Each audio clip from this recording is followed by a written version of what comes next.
नमस्कार। इस वीडियो में हम बात करेंगे आरबीआई डिजिटल फ्रॉड से संबंधित जो नया ड्राफ्ट रूल 6 मार्च 2026 आया है उसके बारे में। इस ड्राफ्ट के अंतर्गत जो कि 1 जुलाई 2026 से लागू होने जा रही है, डिजिटल फ्रॉड जो किसी के साथ भी हो सकता है उससे संबंधित नए राहत और नए नियम जारी किए गए हैं। उसके डिटेल्स को हम इस वीडियो में समझते हैं। यह भी समझते हैं कि आपको क्या प्रिकॉशन रखना है और इसकी क्या शर्तें हैं। सबसे पहली बात, सबसे इम्पॉर्टेंट बात कि यदि कोई डिजिटल फ्रॉड आपकी गलती से नहीं बल्कि बैंक की गलती से होता है तो वह उसके लिए किसी नए नियम की ज़रूरत नहीं है। उसमें जो नियम है वो सिंपल है। वो यह है कि यदि बैंक की गलती से अगर आपका पैसा डूबा है, यदि आपने अपना पैसा खोया है, तो बैंक की यह लायबिलिटी है कि वो आपको 100% कॉम्पनसेट करे। लेकिन अब समझते हैं कि ये जो ड्राफ्ट आया है जो कि 1 जुलाई 2026 से लागू होने जा रहा है, इसमें क्या राहत दिए गए हैं। तो इसमें इस बात पे ध्यान दिया गया है, इस बात के लिए राहत दिया गया है कि यदि हम और आप या किसी भी व्यक्ति के द्वारा हमारी गलती से, जैसे कि मान लिया जाए कि हमने गलती से अपना OTP किसी के साथ शेयर कर दिया और उस कारण से हमें नुकसान हुआ है, तो उससे संबंधित क्या राहत उपलब्ध है उसके बारे में इस नया जो RBI का जो ड्राफ्ट रूल आया है उसके बारे में बताया गया है। तो समझिए, तो सबसे पहली बात कि यह जो ड्राफ्ट रूल है वो केवल 50,000 रुपये तक के नुकसान के लिए ही है। मतलब यह कि यदि आपका नुकसान 50,000 रुपये से अधिक का हुआ है तो यह रूल जो 1 जुलाई 2026 से लागू होने जा रहा है अप्लीकेबल नहीं है, वो लागू नहीं होता है। यह राहत उनके लिए नहीं है जहां पर कि नुकसान का जो रकम है वो 50,000 रुपये से अधिक का है। अब आइए इस बात को समझते हैं कि यदि किसी व्यक्ति की गलती से, हमारी और आपकी गलती से यदि 50,000 रुपये तक का नुकसान होता है तो वैसी स्थिति में जो ड्राफ्ट रूल है वो यह कहती है कि 85% या 25,000 दोनों में से जो भी कम होगा, दोनों में से जो कम होगा वही आपको वापस मिलेगा, वही आपका कॉम्पनसेशन होगा। तो मतलब यहाँ ऐसे समझिए कि जैसे कि आप समझिए कि 50,000 रुपये का जो 85% है वो निश्चित रूप से 25,000 रुपये से अधिक है। तो वैसी स्थिति में जो आपको जो रकम जो मिलेगी वो होगा 25,000 रुपये, क्योंकि यही मैक्सिमम मुआवजा इस ड्राफ्ट में रखा गया है।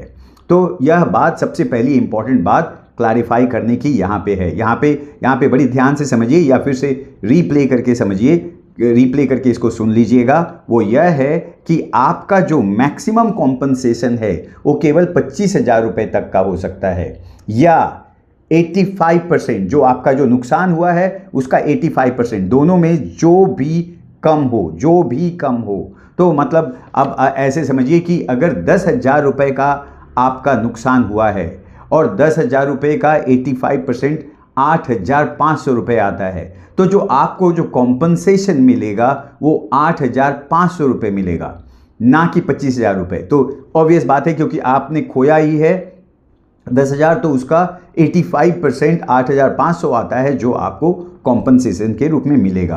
तो आप इस चीज़ को, रूल को सिंपल तरीके से ऐसे समझ सकते हैं कि 25,000 या 85% दोनों में जो कम हो। अब आप सोचेंगे कि इसमें 15% कहाँ गया भाई, हमारा नुकसान तो जो हुआ वो 100% हुआ, पूरा नुकसान हुआ, उस नुकसान का 15% कहाँ गया।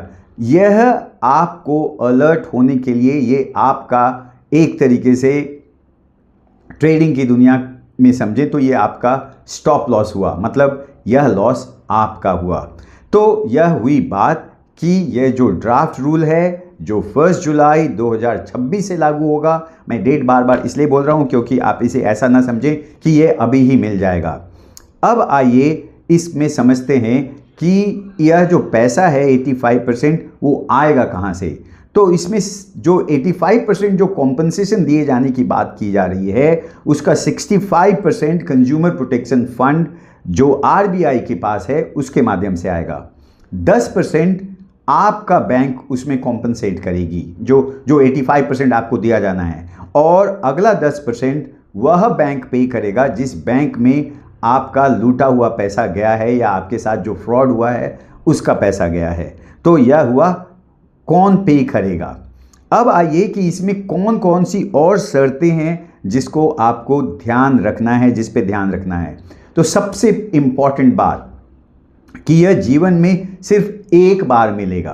कहने का मतलब यह नहीं कि यदि मान लीजिए आपके साथ फ्रॉड हुआ तो पहले फ्रॉड के लिए आपको जो भी 85% कॉम्पनसेट कर दिया गया, तो अगला बार अगर आपके साथ फिर से फ्रॉड होता है तो यह जो ड्राफ्ट रूल जो 6 मार्च 2026 का आया है वह आपके लिए लागू नहीं होता है।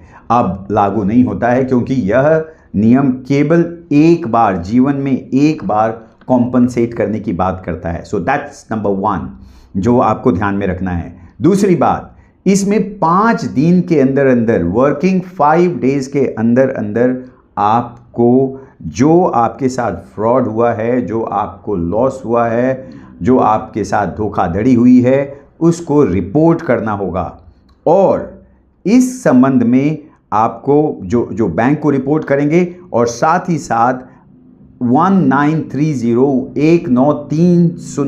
जो साइबर क्राइम्स जो हेल्पलाइन है उस पे भी आपको खबर करना होगा। तो समझिए दो जगह आपको खबर करनी होगी। जो आपके साथ फ्रॉड हुआ है या आपने गलती से OTP शेयर कर दिया है या OTP किसी तरीके से शेयर हो गया है, चाहे जो भी रहा हो, वैसी स्थिति में आपको 2 जगह 5 दिन के अंदर अंदर बतानी है।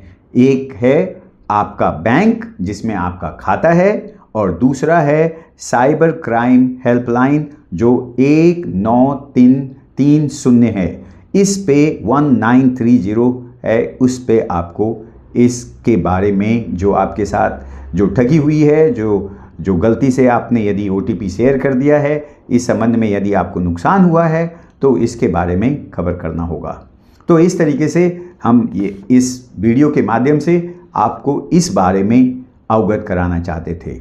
यदि आपको यह यूज़फुल लगा हो तो आप अपने बाकी दोस्तों और या परिजनों के साथ इस वीडियो को शेयर करें और इसके बारे में डिटेल से उन्हें समझाने का प्रयास करें। हमारे इस वीडियो को लाइक करें, चैनल को सब्सक्राइब करें। Thank you.